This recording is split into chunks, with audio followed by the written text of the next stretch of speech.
ሰላም እንዴት ናችሁ? አድናቂዎቼ፣ ወዳጆቼ፣ ጓደኞቼ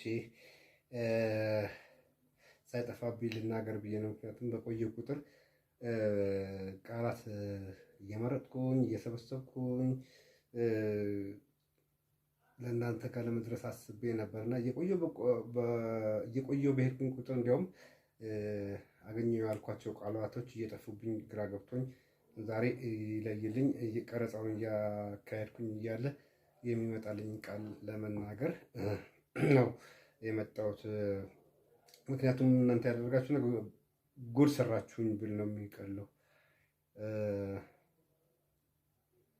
እኔ ማቀው ሲያገኙኝ ጓደኞች የሚያደንቁኝ ሰዎች ሲያገኙኝ በስራም ቦታ በመንገድም ሲያገኝ እንወድሃለን እናደንቅሃለን ሲሉኝ እኔ ደግሞ ቴንኪዩ አመሰግናለሁ እያልኩኝ ቀለል ባለ ሁኔታ ነው መልስም ሰጥ የነበረው እና በችርቻሮ ነው የለመድኩት። እንደዚህ በጅምላ እናንተ የሰጣችሁኝን አይነት ነገር ገጥሞኝ አያውቅም። ጉድ ሰራችሁኝ ብል ነው የሚቀለው። ምክንያቱም ቃላት ስፈልግ ይሄ ሁሉ ጊዜ ቆየሁኝ። ከዚህ በፊት የሰማኋቸው አባባሎች አሉ። አንድ ሰው የሆነ መልካም ነገር ድንገት ሲደረግ ከአቅሙ በላይ ሲሆንበት ጉድ ሰራኸኝ፣ ጉድ ሰራሽኝ ሲል ነው የማውቀው እና የተሻለ ቃል ሆኖ ያገኘሁት እሱን ነው። እናንተ ሰሞኑን ያደረጋችሁልኝ ነገር የተሻለ ቃል እሱ ነው። በቃ ጉድ ሰራችሁኝ። እኔ በችርቻሮ ነው የማውቀው አልኳችሁ እኮ። በቃ አንድ ሰው ሁለት ሰው አድናቂ ነኝ ወይ እንወድሃለን ሲሉኝ አመሰግናለሁ ብዬ በቀላሉ መመለስ ነው። ለዚህ የሚሆን ቃል ከየት እንዳመጣ ነው ያሰባችሁት? የሚመጥን ቃል እና ዛሬ ቃል እያሰብኩኝ ምን ይዤ ለመቅረብ ያሰብኩት ቃልን እየጠበቅኩኝ ብዙ ጊዜ ፈጀሁኝና የሆነ ስጠፋ ደግሞ ሼም ያዘኝ። ላደረጋችሁልኝ ነገር የሆነ መልስ መስጠት ስለነበረብኝ ማለት ነው። በጣም ከአቅሜ በላይ ነው። ለሌሎች ሰዎች መልካም ነገር ሲደረግ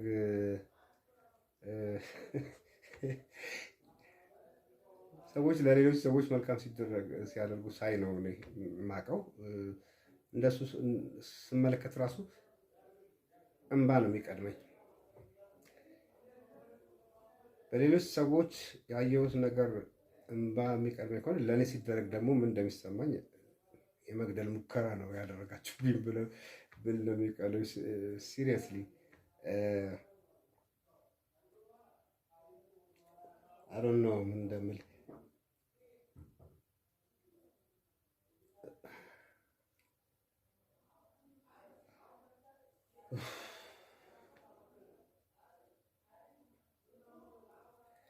የሰጣችሁኝ ፍቅር እንዲህ በቀላሉ አላየውም። የሰጣችሁኝ ነገር ሁሉ ያስደረጋችሁልኝ አስተዋጽኦ በሙሉ ግን እናንተ ቆይ እንዴት ስራዬን እንድቀይር ነው እንደምትፈልጉት? ይሄ ሁሉ ላይክ፣ ይሄ ሁሉ ፎሎው፣ ይሄ ሁሉ ኤቭሪቲንግ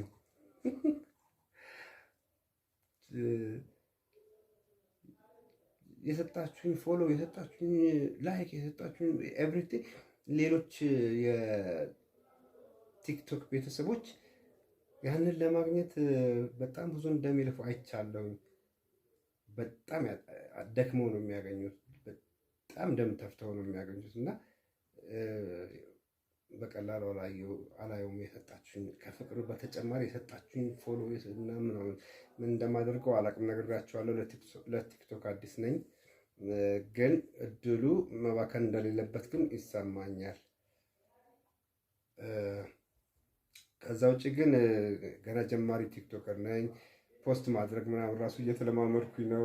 የመጀመሪያ ቪዲዮ አይታችሁት ከሆነ እንደዚህ ብዬ የተነሳሁት ፎቶ ፖስት አደርጋለሁ ብዬ ነው። ምኑ እንደነካካሁት አላውቅም። ፖስት የተደረገውን ሳየው ከፎቶዬ ላይ የሆኑ ፊደሎች ውቭ ብለው ይወርዳሉ። ከዛ ይወርድ ዲንዲን የሚል ሙዚቃ ገብቶበት ምኑ ነክቼው ነው ብዬ ሁሉ ስቄያለሁ በራሴ።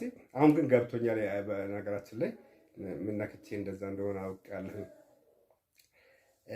እና ሰዎች ጥረው ግረው ለፍተው ደም ተፍተው የሚያገኙትን እድል እንደሰጣችሁኝ አውቃለሁ። የሆነ ነገር ምክንያት ሊሆን ይችላል። እኔ ቲክቶክ ውስጥ ጥልቅ ብዬ መግባት ምናምን አቅዴ ምናምን አልነበረም፣ ግን ይሄ እድል መባከን እንደሌለበት አውቄያለሁኝ። ለሌሎች ሰዎች ሲደረግ አለቅሳለሁ ብያቸዋለሁ። እንኳን ለእኔ ተደርጎልኝ። ሲጀመር ተፈጥሮ ያልቃሻ ነው። ፊልም እያየው ራሱ ማለት ምናምን ነው የምለው። ደግነቱ ብቻዬን ነው የማየው።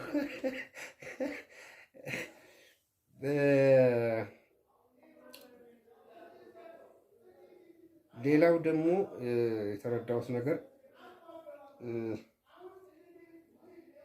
እንደ ማስጠንቀቂያ የሰጣችሁኝ ሁሉ ይመስለኛል። የምትፈልገውን ነገር እኛን ጠይቀን እኛ ያለን እኛ እያለን እልህ እንደዚህ ምናምናት ነገር እንዳትሆን ምንም ነገር እንዳትሆን። ምክንያቱም አንተ ያንተ ብቻ አይደለህም፣ የህዝብ ልጅ ነህ የሚለው 100 ጊዜ ሰምቼዋለሁ። አንተ የህዝብ ልጅ ነህ የሚለውን አባባል እንዳሁኑ ግን በግልጽ የገባኝ ጊዜ የለም።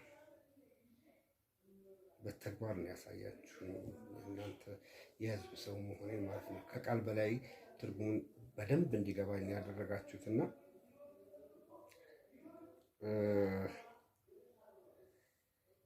ስራ እንድቀይር ግን የፈለጋችሁ ይመስላል። የሰጣችሁኝ ፎሎ፣ ላይክ፣ ኮፒ ሊንክ ቃላቶችን ገና በደንብ አላጠናኋቸው። ሼር ምናምን አንድ ፕሮፌሽናል ቲክቶከር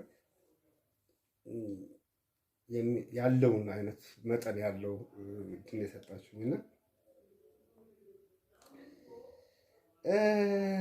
እኔ እንጃ ስራ ልታስቀይሩኝ ያስባችሁ እንደሆነ አላቅም። እንግዲህ በእድሜ ትልቁ ቲክቶከር ልታደርጉኝ ፈልጋችሁ እንደሆነ አላቅም። ኤኒዌይስ ምን እንደማደርግበት ምናምን መባከን እንደሌለበት ይሄ ድል አውቃለሁኝ፣ ግን ለዚህ አልተዘጋጀሁም። ግን እስከዛው ከእናንተ ጋር ለመገናኛ ለምናምን እየተጠቀምኩኝ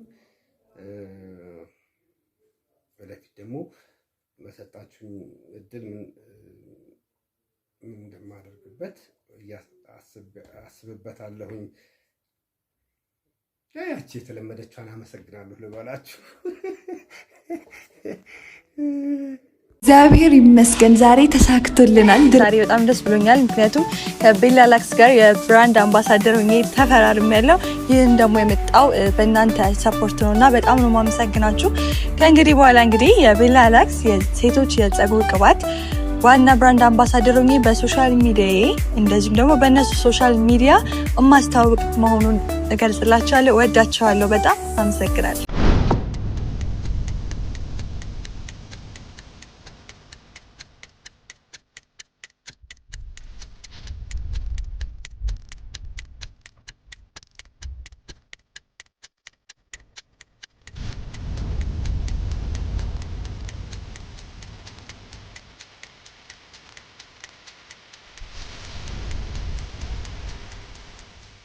የቤላ ላክስ ዋና መስራች በልታ ነጋሽ እባላለሁ። ቤዛዊት ጥላሁንን የብራንድ አምባሳደር አድርገን ሲሾም በደስታ ነው።